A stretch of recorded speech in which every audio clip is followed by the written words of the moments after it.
Hello అండి, అందరూ ఎలా ఉన్నారు? And welcome to my channel Udaya Indian vlogs in Germany.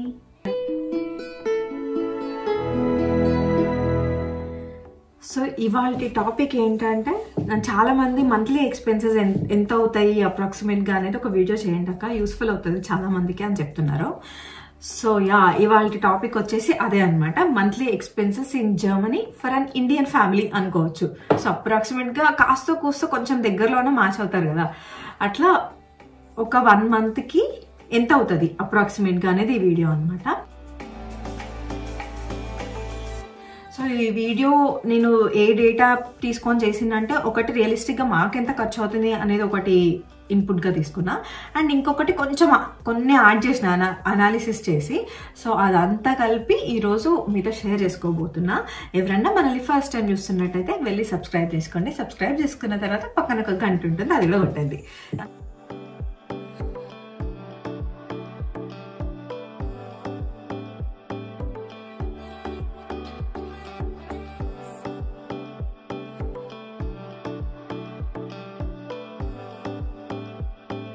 ఆలస్యం చేయకుండా మన టాపిక్లోకి వెళ్ళిపోదాం. ఓకే, సో ఫస్ట్ అసలు ఏమేం ఎక్స్పెన్సెస్ ఉంటాయి ఫస్ట్ జర్మనీలో అనేది చెప్తాను నేను, తర్వాత ఒక్కొక్క పాయింట్ గురించి క్లియర్గా తెలుసుకుందాము.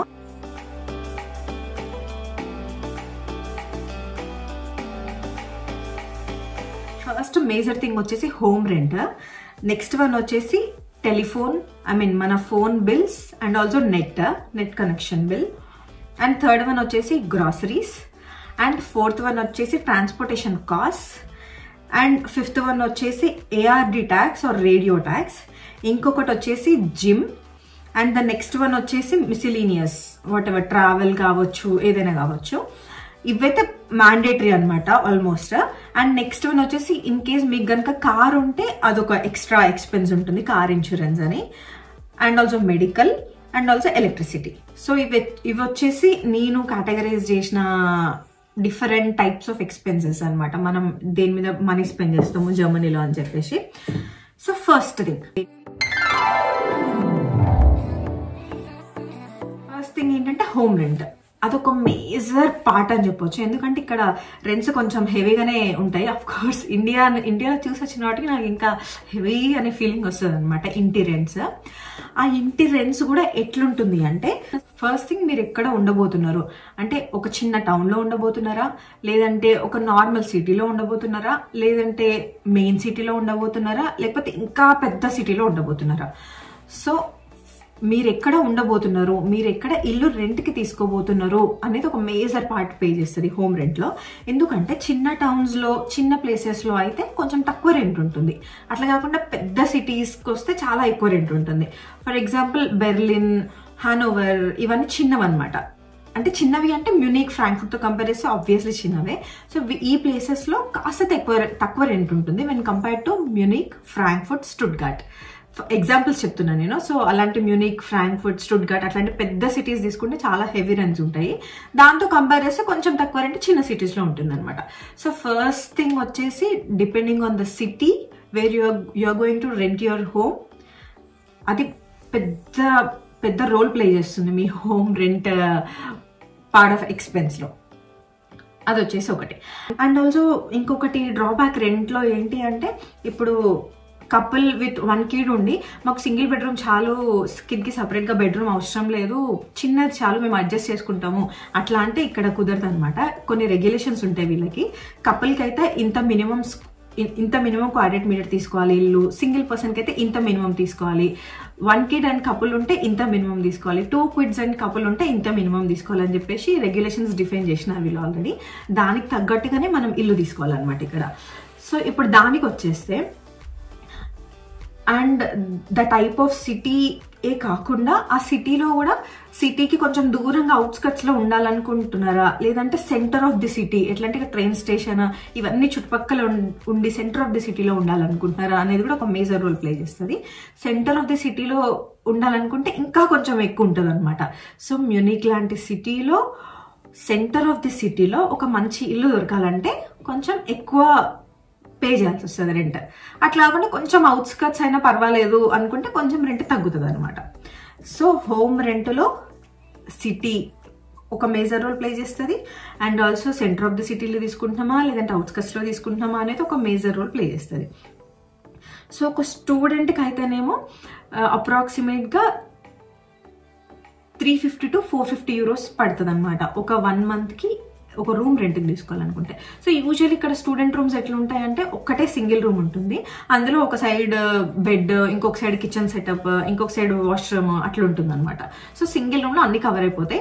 మినిమం నాకు తెలిసి 18 quadrat meter అనుకుంటా ఒక స్టూడెంట్ ఉండాల్సిన ఇల్లు. అండ్ నెక్స్ట్ వన్ వచ్చేసి కపుల్కి అయితే నాకు తెలిసి మినిమం 38 to 40 quadrat meters అనుకుంటా. ఒక కపుల్ ఇల్లు తీసుకోవాలనుకుంటే చిన్న టౌన్లో తీసుకోవాలనుకుంటే ఒక 600 to 750 euros అట్లా అవుతుంది పర్ మంత్.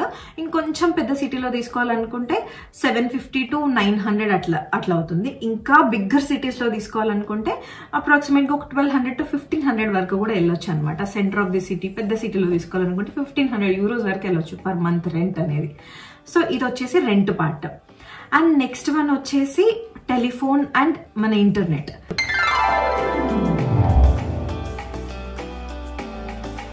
సో ఇక్కడ టెలిఫోన్ అండ్ ఇంటర్నెట్ ఏంటంటే డిపెండింగ్ ఆన్ కాంట్రాక్ట్స్. ఇంకా ఒకవేళ మంచి ఆఫర్ ఉన్నప్పుడు, ఏదైనా బ్లాక్ ఫ్రైడే ఆఫర్ ఇంకేదైనా మంచి ఆఫర్స్ ఉన్నప్పుడు మీరు వెళ్ళి మాట్లాడి మనం బార్గెనింగ్ చేసుకునే దాన్ని బట్టి కూడా ఉంటుంది. సో అట్లా మాట్లాడుకొని మనం టెలిఫోన్ అండ్ ఇంటర్నెట్ అంతా కలిపి ఒక్క ప్రొవైడర్ దగ్గర నుంచే తీసుకుంటే కొంచెం తగ్గొచ్చు, లేదా డిఫరెంట్ ప్రొవైడర్స్ ఉంటే కొంచెం పెరగొచ్చు, లేదా హస్బెండ్కి ఒక సిమ్ కాంట్రాక్ట్ ఉంటే వైఫ్కి ఫ్రీ చేయొచ్చు. అట్లా డిఫరెంట్ ప్లాన్స్ ఉంటాయి అనమాట. అందులో మీకు ఏది సూట్ అవుతుంది అనేది ఒక బెస్ట్ది చూస్ చేసుకొని తీసుకోవాలి. ఇక్కడ చాలా మేజర్ ప్రొవైడర్స్, చాలా నెంబర్ ఆఫ్ ప్రొవైడర్స్ ఉంటారు. ఫర్ ఎగ్జాంపుల్ O2 ఉంటుంది, వోడాఫోన్ ఉంటుంది, ఇట్లా చాలా ప్రొవైడర్స్ ఉంటారు అనమాట. సో అది వచ్చేసి టెలిఫోన్ ప్లస్ ఇంటర్నెట్ గురించి. అప్రాక్సిమేట్గా 30 euros అట్లా పడుతుంది. ఇంటర్నెట్ ప్లస్ టెలిఫోన్ కలిపి 30 euros to sometimes 30 euros to 40 euros in between per month పడుతుంది అనమాట. అది వచ్చేసి టెలిఫోన్ ప్లస్ ఇంటర్నెట్.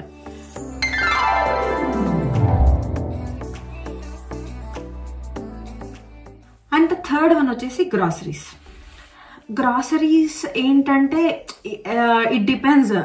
నేనైతే కంపల్సరీ ఇండియన్ ఫుడ్ని ప్రిఫర్ చేస్తాను. Idli, dosa and Indian vegetables కూడా, బెండకాయలు అవి అన్ని ఇండియన్వి చాలా ఎక్కువ వండుతుంటాయి ఇంట్లో. సో కొంచెం ఇండియన్వి తినాలి అనుకుంటే కొంచెం కాస్ట్ ఎక్కువ అవుతుంది. లేదు జస్ట్ జర్మన్ స్టోర్లో దొరికే వాటితో అడ్జస్ట్ అవుతాం అనుకుంటే కొంచెం తక్కువ అవ్వచ్చు. బట్ అప్రాక్సిమేట్గా ఒక్క పర్సన్కి ఆర్ ఒక్క కపుల్కి పర్ మంత్కి నాకు తెలిసి అయితే 300 euros పడుతుంది. పర్వాలేదు, అట్లీస్ట్ అంటే మంచిగా కంఫర్టబుల్గా మనకి నచ్చింది తినడానికి 300 euros పర్ మంత్ పడుతుంది అనమాట గ్రాసరీస్కి ఫర్ కపుల్. సో సింగిల్ పర్సన్కి 150 euros, అరౌండ్ 120 to 150 euros వేసుకోవచ్చు. అది వచ్చేసి గ్రాసరీస్. నెక్స్ట్ వన్ వచ్చేసి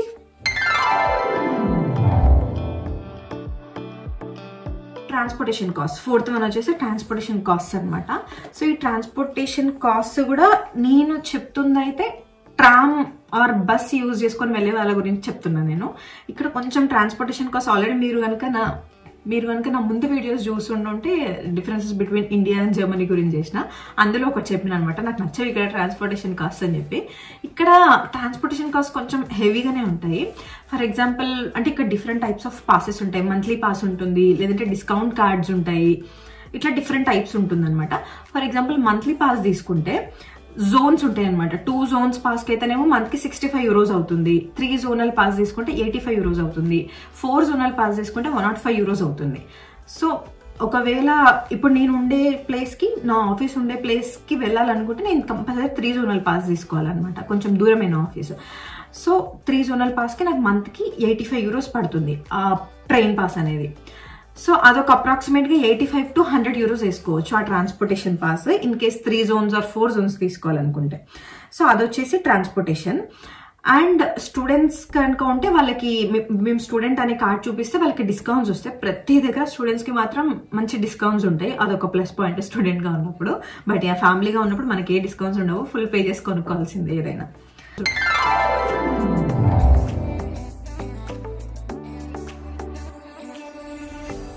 సో అదొచ్చేసి transportation cost. And next one వచ్చేసి radio tax, ARD. Radio tax ఏంటంటే అది నాకు తెలిసి ఎందుకు ఆ రేడియో ట్యాక్స్ కట్టాలంటే నాకు కూడా ఎగ్జాక్ట్గా తెలియదు, నాకే తెలియదు, మీకు ఎవరికైనా తెలిసి నాకు కూడా చెప్పండి.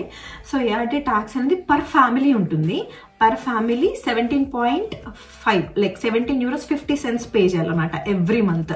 ఆ ఫ్యామిలీలో ఒక్కళ్ళున్నా అంతే, ఇద్దరున్నా అంతే, నలుగురున్నా అంతే, ఎంతమంది ఉన్నా కూడా పర్ ఫ్యామిలీ €17.50 పే చేయాలి ఎవ్రీ మంత్.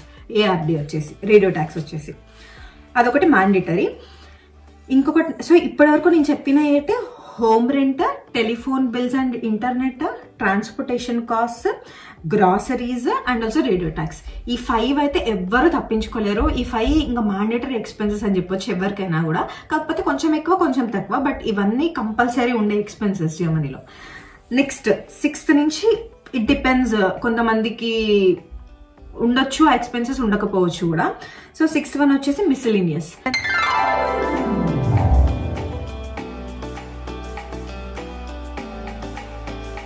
అంటే లైక్ మేమైతే కొంచెం ట్రావెలింగ్ ఎక్కువ చేస్తాము, like yearly 2 countries or 3 countries అట్లా వెళ్ళాలనుకుంటే, సో అవి మిసిలీనియస్ కింద రాసిన నేను.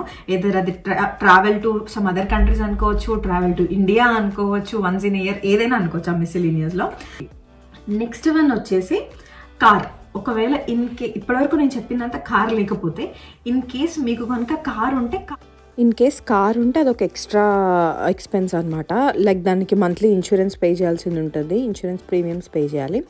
అది కాకుండా కొంచెం మెయింటెనెన్స్ ఉంటుంది దాని ఫ్యూయల్కే కానీ, అట్లా కార్ ఉంటే ఎక్స్ట్రా ఎక్స్పెన్స్ అది. అఫ్కోర్స్ కారే యూజ్ చేస్తే అన్నిటికీ కొంచెం transportation cost like train pass ఇవి తగ్గుతాయి, అంతకంటే ఎక్కువ కొంచెం దీనికి యాడ్ అవుతాయి అనమాట. అది వచ్చేసి కార్ గురించి. అండ్ నెక్స్ట్ వన్ వచ్చేసి మెడికల్. బెస్ట్ పార్ట్ ఏంటంటే ఇక్కడ మెడికల్లో మీరు గవర్నమెంట్ ఇన్సూరెన్స్ ఉంటుంది, ఏఓకే ఇన్సూరెన్స్ ఉంటుంది, టీకే ఇన్సూరెన్స్ ఉంటుంది.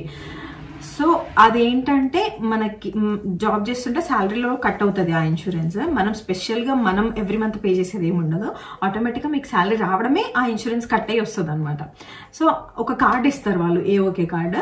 మనకి ఎప్పుడు కావాలంటే అప్పుడు దగ్గరున్న ఏ ప్రాక్టీస్కైనా వెళ్ళొచ్చు, విజిట్ చేయొచ్చు, చూపించుకోవచ్చు. దానికి మీరేం మనీ పే చేసేది ఉండదు, వాళ్ళు ఇన్సూరెన్స్ నుంచి క్లెయిమ్ చేసుకుంటారు. కాకపోతే వాళ్ళు ఏమైనా మెడిసిన్స్ కనుక మీకు రాస్తే అందులో most of the time like 70% of the time అవి కూడా ఫ్రీగానే ఉంటాయి, బట్ అప్పుడప్పుడు మాత్రం పే కూడా చేసుకోవాల్సి వస్తుంది. ఫర్ ఎగ్జాంపుల్ నాకు రీసెంట్గా కొంచెం ఇన్ఫెక్షన్ వచ్చినుండే వింటర్ వల్ల, దానికి మాత్రం ఆయింట్మెంట్కి నేను పే చేసుకున్నాను అనమాట, లైక్ €12 అట్లా. సో మెడికల్ ఎక్స్పెన్సెస్ కూడా మీరు బాగా సిక్ అయ్యే పర్సన్ అట్లయితే లైక్ మంత్కి ఒక €50 వేసుకోవచ్చు మెడికల్ ఎక్స్పెన్సెస్ కూడా. అది వచ్చేసి మెడికల్. బట్ విజిట్ అవ్వడానికి అయితే ఏం ఎక్స్పెన్సెస్ ఉండవు, ఇట్స్ ఫ్రీ ఆఫ్ కాస్ట్ మీరు కనుక గవర్నమెంట్ ఇన్సూరెన్స్లో ఉంటే. అండ్ అది కాకుండా నెక్స్ట్ వన్ వచ్చేసి ఎలక్ట్రిసిటీ అండ్ వాటర్ అనమాట. Electricity, water, heater. ఇక్కడ మ్యాండేటరీ హీటర్స్ మీకు ఆల్రెడీ చెప్పిన, ఇది కొంచెం కోల్డ్ కంట్రీ కాబట్టి వింటర్లో హీటర్స్ లేనిది కష్టం అనమాట. అండ్ ఆల్సో హోమ్ రెంట్కి తీసుకునేటప్పుడు 2 రకాలు ఉంటుంది, వామ్ రెంట్, కాల్డ్ రెంట్ అని చెప్పేసి.